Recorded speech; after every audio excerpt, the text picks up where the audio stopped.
पूर्वी लोकांकडे घड्याळ नव्हती, पण वेळ मात्र सर्वांकडे होता.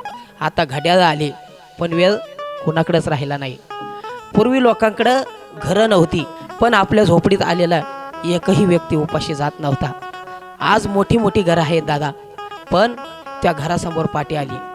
कुत्र्यांपासून सावध राहा.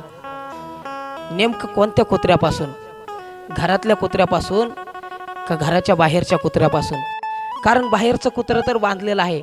नेमकं कोणत्या कुत्र्यापासून सावध व्हायचं? म्हणून दादा, विचार करायला शिका. विचाराने माणसं मोठी होतात. पूर्वी लोकांकडे घड्याळ नव्हती, पण वेळ मात्र सर्वांकडे होता. आता घड्याळ आली, पण वेळ कुणाकडेच राहिला नाही. पूर्वी लोकांकडे घरं नव्हती, पण आपल्या झोपडीत आलेला एकही व्यक्ती उपाशी जात नव्हता. आज मोठी मोठी घरं आहेत दादा, पण त्या घरासमोर पाटी आली. कुत्र्यांपासून सावध राहा. नेमकं कोणत्या कुत्र्यापासून? घरातल्या कुत्र्यापासून का घराच्या बाहेरच्या कुत्र्यापासून? कारण बाहेरचं कुत्रं तर बांधलेलं आहे. नेमकं कोणत्या कुत्र्यापासून सावध व्हायचं? म्हणून दादा, विचार करायला शिका. विचाराने माणसं मोठी होतात.